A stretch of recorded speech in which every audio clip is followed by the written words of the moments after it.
valores da luz, a ahimsa, a não violência, a compaixão e respeito a todas as formas de vida.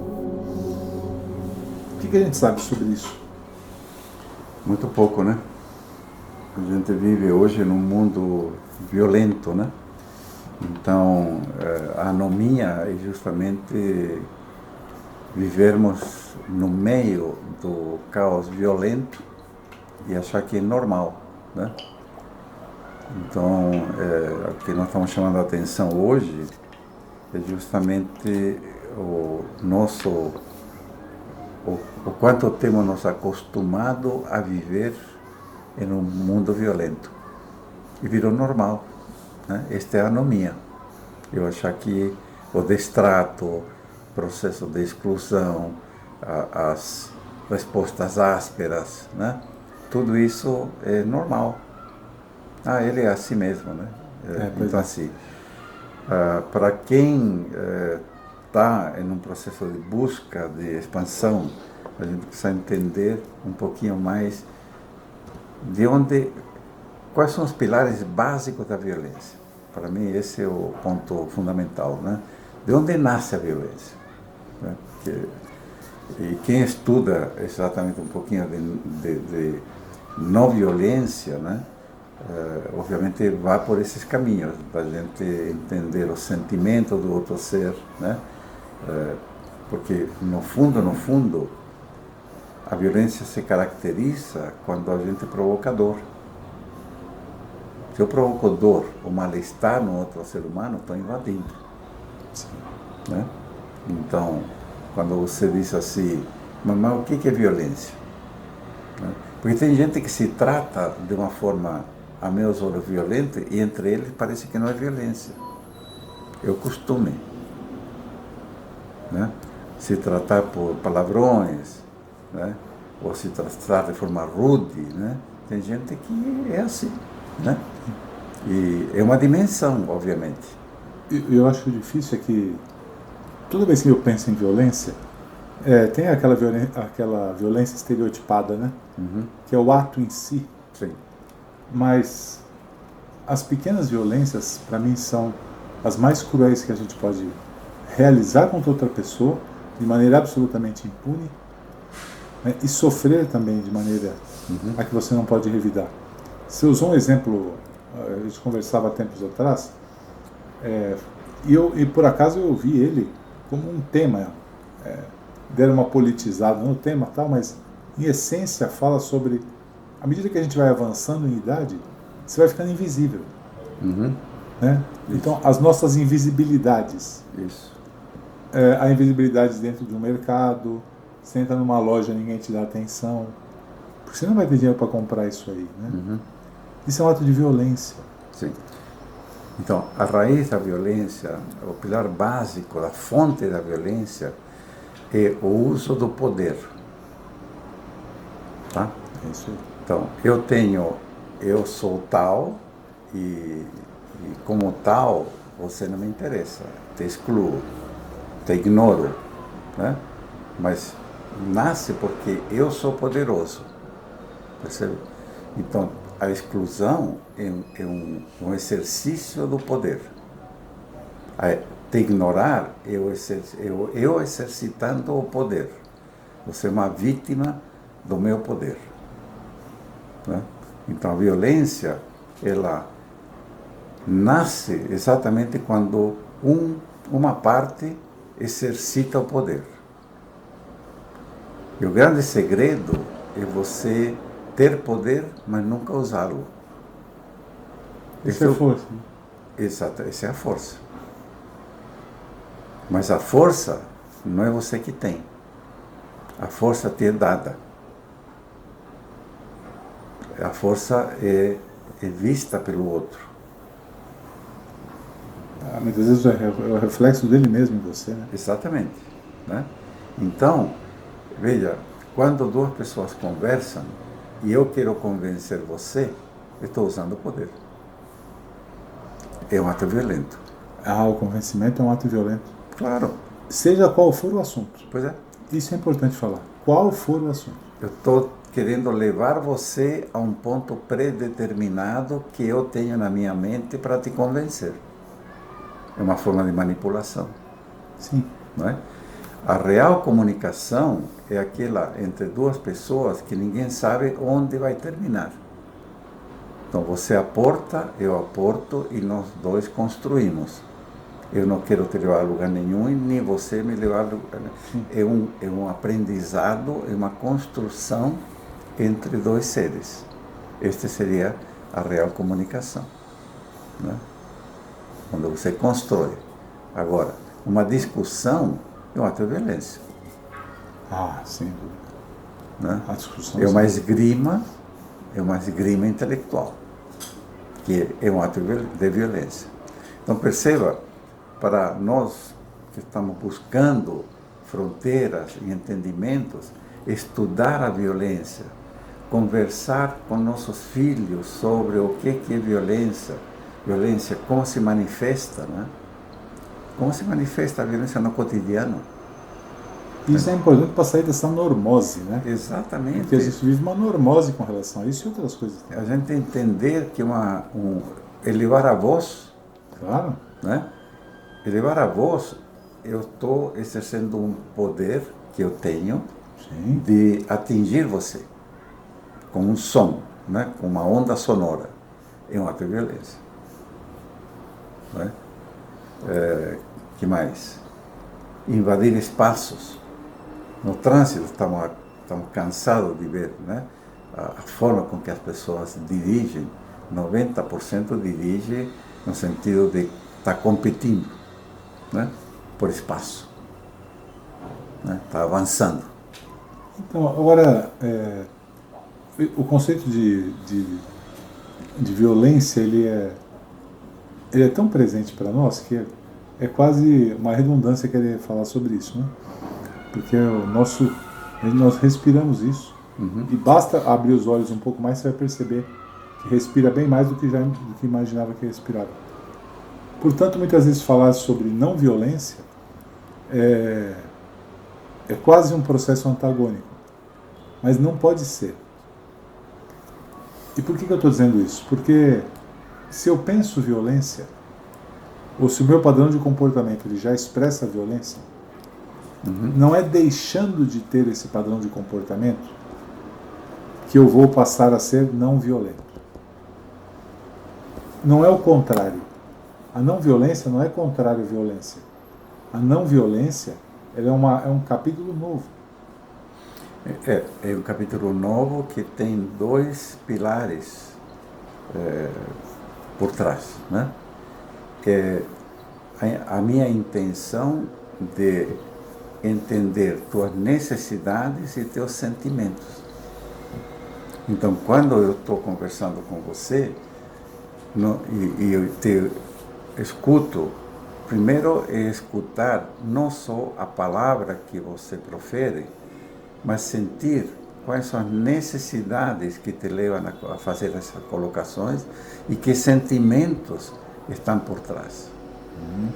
Nós, no nosso cotidiano, a gente somente conversa, né, e a gente decifra a palavra que o outro ser está colocando. A palavra, o som, só que sai, mas não o que está dentro. Sim. Né? A comunicação não violenta é um exercício de aprendizado da gente capturar o que está dentro do outro ser, né? Que seria exatamente sentimentos e necessidades. Quais são as necessidades que estão levando essa outra pessoa a fazer essa colocação? E não só as palavras, que muitas vezes as palavras, por uma questão de vocabulário, né, de estrutura mental, não refletem exatamente o que ela tem de necessidade. Quando você tem um pouquinho mais de estrutura e conhecimento sobre não violência, então você tenta ajudar a pessoa, né? Uma frase do tipo assim: você está falando isso porque você tem a necessidade de X? Né? Você disse isso, deixa eu entender, deixa eu ver se aquilo que você falou eu entendi. E aí você refraseia, né, a colocação dela com uma forma de tentar entender a necessidade que está vindo. Agora, aos que buscam, né? Aos que buscam. Aos que buscam. Quando eu penso em violência, o impacto provocado isso dentro do processo evolutivo, por exemplo, é gigantesco. Gigantesco. Sem dúvida. Tanto da violência quanto do cultivar a não violência. É gigantesco o impacto. Porque eu acabo vou usar usurpando a ordem, mas no fundo é um ato de uma agressividade muito intensa, sabe? Então, se eu recebi um ato violento, né, de uma pessoa e esse ato despertou raiva em mim, essa raiva que eu gerei está dentro de mim. Sim. E se eu não trabalhar ela vai provocar uma doença. Sem É isso que você está querendo colocar, sim, de que exatamente diante de uma comunicação ríspida, por exemplo, eu saio enfadado, né, do nosso contato, eu vou levar para casa o quê? A raiva. Tá? E vou estar mastigando, né? Tem gente que fica dias mastigando, né? Isso faz mal, né? O que nós devemos fazer quando acontece isso? A gente se limpar, revisitar a situação, entender o porquê aconteceu isso, entender a necessidade do outro ser, né? Sem tentar achar culpado, né? Sim, sem julgar. O julgamento é o veneno.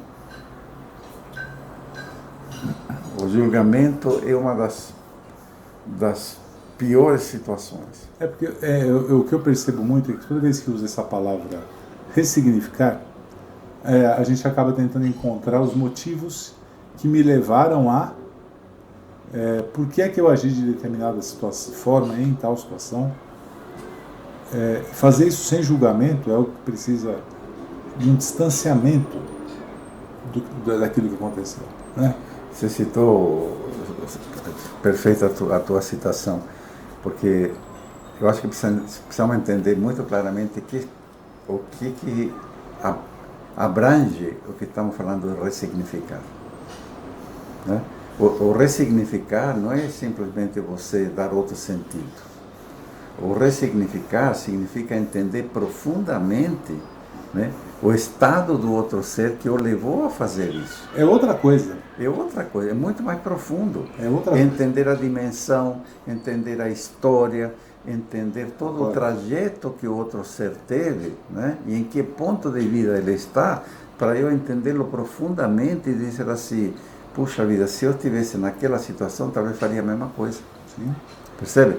O ressignificar é um ato de amor profundo, de empatia com o outro ser. O ressignificar não significa eu simplesmente dar uma cara nova à situação. Não. Significa entender o outro ser que fez aquilo profundamente. É um ato profundo de perdão, se você quer colocá-lo em uma outra palavra, né? Então, é um ato de eu entender, ressignificar e entender toda a profundidade do porquê outro ser, né, que muitas vezes é vítima de toda uma cultura, que é vítima, né, vítima entre aspas, né? Sim, mas ele foi modelado, né, isso, dentro dessa situação para esse comportamento. Percebe? Então, é muito profundo quando eu falo, né, a ressignificação. Ressignificar significa um mergulho profundo, né, em toda a vida desse outro ser humano, que é não quero usar a palavra, mas ele tem que ser visto com compaixão, né? Que compaixão, eu gosto muito do conceito budista de compaixão, né? Que não é o ato simplesmente de você abraçar o outro ser, ou etc., mas é você entendê-lo profundamente para você trabalhar com isso, movê-lo, né? De você fazer alguma coisa produtiva com esse ato de entendimento, né? Que está muito próximo do amor incondicional, né? De você mergulhar profundamente no ser humano. É que esse conceito ele é muito, mais, eu diria, mais profundo, né? Porque é diferente de você passar por uma situação qualquer que deixa você abalado emocionalmente, abre uma brecha, né? E então você fala, bom, eu preciso tentar entender o que aconteceu. Então você, dia após dia, senta durante 10 minutos todo dia e reflete aquela passagem, aquela cena, tentando encontrar, talvez, primeiro julgando, que é o que a gente acabou de falar, né? Quem está certo, quem está errado, e se eu, e se ele, e se, né? Os e se todos que o julgamento propõe, mas depois eu vou pensar no seu ressignificado. E aí esse ressignificado, eu acho que num primeiro momento, é tentar deixar a coisa um pouco mais colorida, sabe? Um pouco mais animada, ou de uma forma que não impacte tanto em mim. É uma fuga da realidade. À medida que eu tento, de fato, me lançar como consciência, tentar encontrar e buscar o que motivou aquele conflito, mas olhando como consciência, né? Sem nomes, sem julgamentos, sem gênero, sem nada. Simplesmente olhando a situação. Aí talvez eu consiga ressignificar. Sem dúvida. E consegue, porque quando você atinge esse nível, é tua consciência pura que está trabalhando, né? Você inibe a voz do ego, né?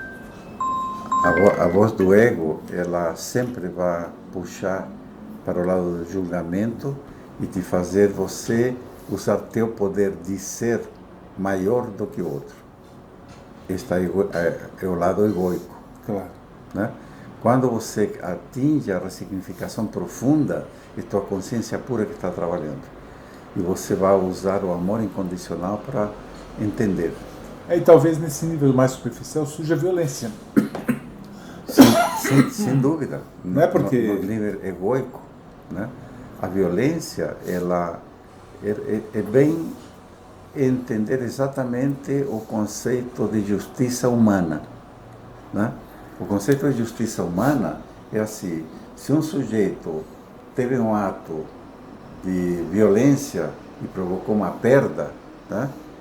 A justiça entra com uma punição. Sim. Para reparar essa perda. Sim.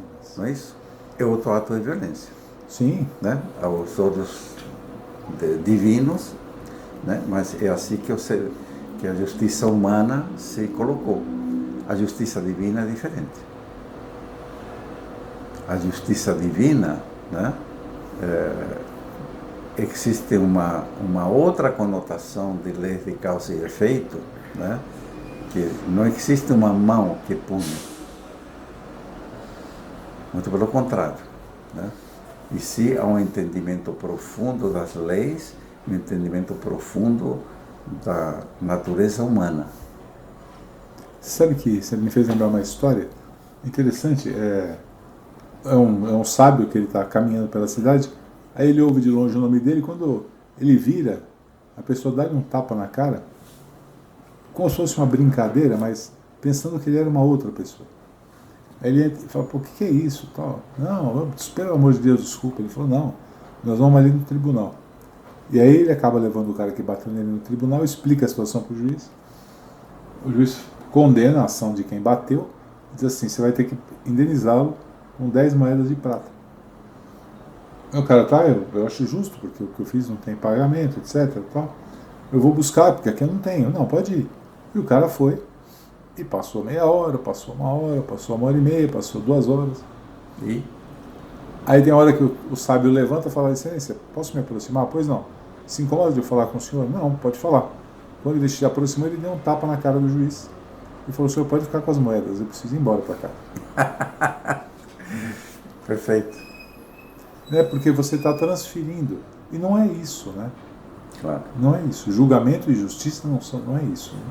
Não é você punir como ato de equiparação.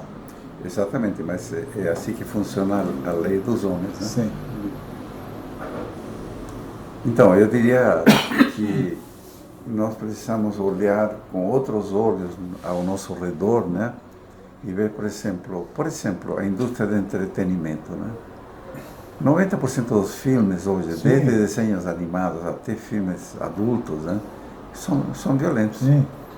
Então, hoje nós vivemos em um mundo, né, que até o entretenimento é violência. E está tudo bem. A gente vai assistir o filme do Rambo, Avatar, são filmes de guerra, né? Onde existe a morte, onde existe a dor, onde existe a destruição, e está tudo bem. Então, você sabe que eu estou chegando a uma conclusão, né? Quando o Buda antes de atingir a iluminação, ele propõe que o homem seja liberto de alguns males, né? A ignorância, a morte, a doença, a velhice. E para mim, o grande segredo hoje da mídia de massa, essa que nós consumimos, é exatamente esconder esses conceitos que produzem a libertação. Claro, o maior conceito escondido está na educação. Sim. Não é escondido, é privado, né? Privado, mas está ali. Né? Não é dado à população, né? Isso é um ato de violência extrema, né? Que gera toda essa desigualdade, né? Não, e não só isso, né? Você vê um movimento social forte. Você vai hoje num hospital grande, um hospital de porte, renomado, é um shopping. Claro, é um hotel de 5 estrelas, né? Você quer ficar você quer ir lá. Você quer comer uma esfirra no shopping, no hospital. No hospital. Olha que passeio agradável, né? Vamos no hospital comer esfirra. Esconde a morte. Né? Nossa, a gente faz uma cirurgia, corta aqui, puxa para lá, como se fosse, já que você não vai fazer nada sábado à tarde, vamos fazer uma cirurgia. Então, essa banalização, né? A banalização da velhice. Só é velho quem quer, né? Porque hoje em dia você tem milhares de recursos, né? Então, se você optou por ser velho, o problema é seu. Né? Você ocultando as milhares de pessoas que vivem em filas de hospitais públicos precisando de ajuda, o que gastam de medicamentos, tudo isso é escondido. Né? Isso não vende, não se transforma. Uhum. Então, eu não sei, para mim, eu acho que isso é bem claro, sabe? Essa tendência que existe de você, para enfatizar uma coisa, denigrir a outra, né? E o que você disse mesmo, a história dos filmes é notório, né? Então, como nós, buscadores, podemos estar atentos, né, a nossos comportamentos violentos, né? Que começa exatamente na comunicação. Começa no relacionamento dentro de casa, quando eu quero que você faça algo que eu quero que você faça, né? Ou seja, inconscientemente estou exercendo um poder em cima de você. Aí nasce a violência. Deixaria esse recado para a gente pensar um pouco.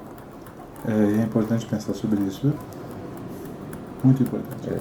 Quantos meus comportamentos são uma demonstração do eu posso, eu tenho o poder, eu mando, eu sou. Eu acho que a gente vai se surpreender. A gente se surpreende, porque 90% do nosso comportamento é uma afirmação da nossa egoidade.